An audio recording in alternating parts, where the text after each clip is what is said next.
Hi everybody, Kira here at Unfurl, and today's video comes from a place of heartache. And it is not the heartache of a broken relationship, but it is childhood heartache.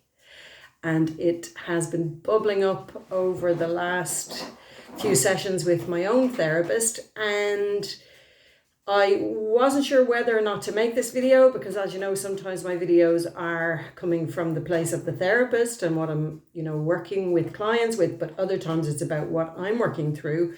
And although this is a painful place to be, how else are we going to learn how to sit with difficult feelings unless we see how other people are sitting with their difficult feelings? So this feeling, as I said, has been coming up in therapy, and it is a childhood heartache. And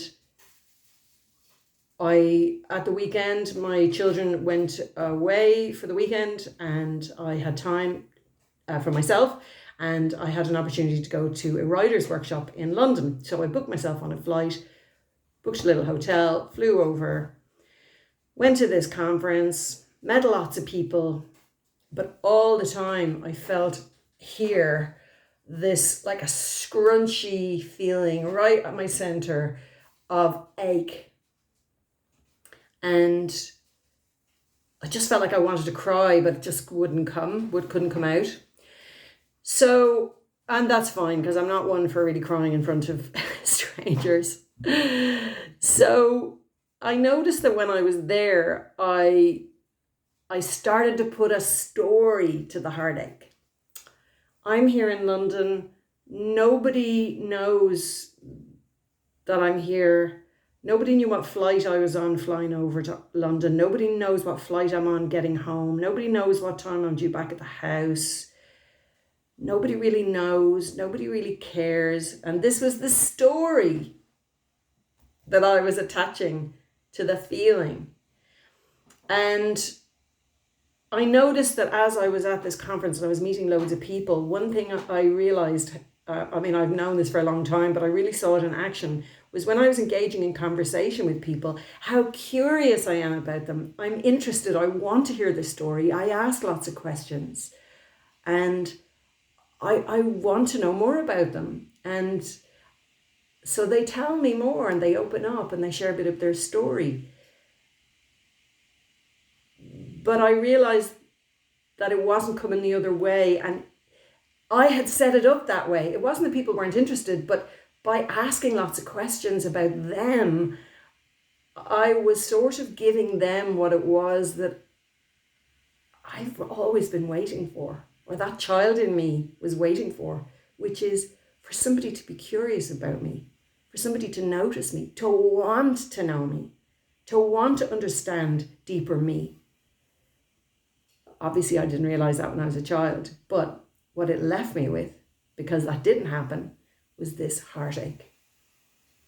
So I flew back from London and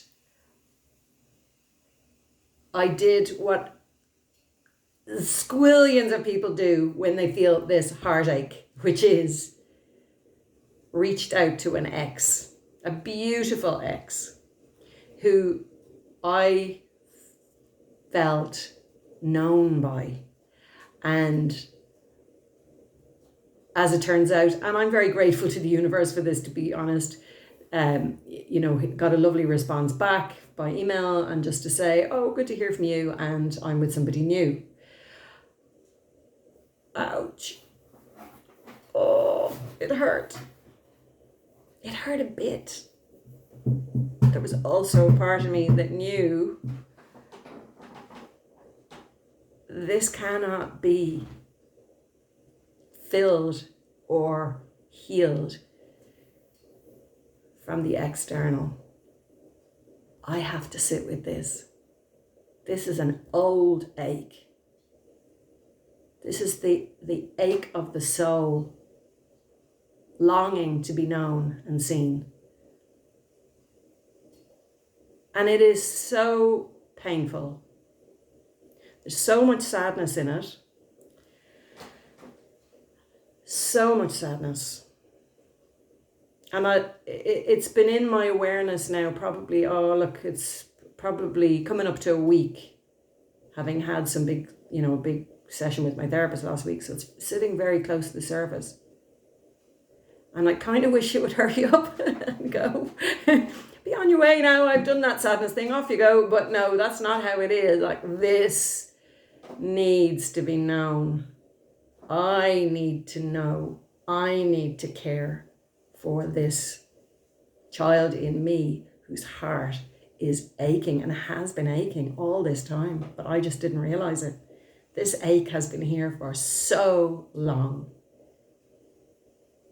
And I've obviously found ways to avoid it. And one of those, which seems very nice, is to be interested in other people. But even when I was at the conference, I had this sort of awareness in the background of wanting them to ask about me, but at the same time going, oh, but I don't even know what I'd say. I don't even know what I'm talking about.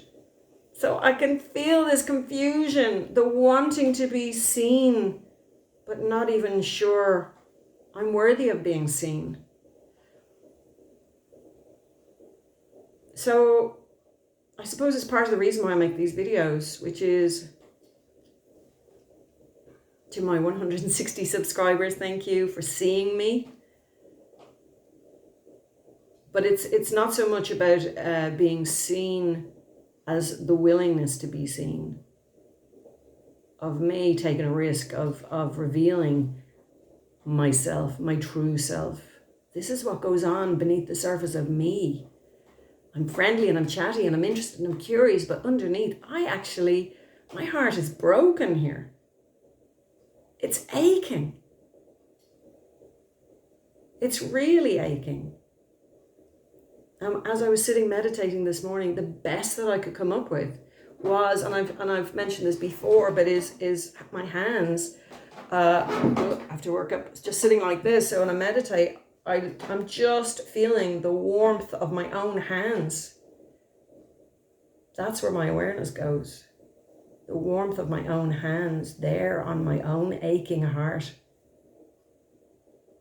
Because I'm being here for myself in my heartbreak. And it is really not easy. But I know there's no other way. I know it. I'm so glad the universe went, we're going to make sure that X is well and truly snuggled up with somebody else. Because if we look for comfort in the arms of another person, we're never going to be able to heal this wound, because the only way to heal it is to feel it. Logically, I know that, but still, I'm a therapist, I'm talking about it all the time. I know it on a logical level, but the pain is so difficult, is so hopeless. The pain of not being known is so deep that obviously we want to find ways to move away from it unconsciously. You know, that child in me said, what about over here? Look, what about contacting that ex-partner? Or what about going over here and doing this other thing that's a bit distracting? Or, oh, what about if I get some food? That would be nice. That would be tasty. But it's not really doing what is needing to be done, which is to feel the ache, is to know the ache. Because by knowing the ache, I am knowing deeper me. And that is all that is required. So if you are sitting in your heartache, sending you so much love. Okay, that's it for today. If you're enjoying the videos, like and subscribe.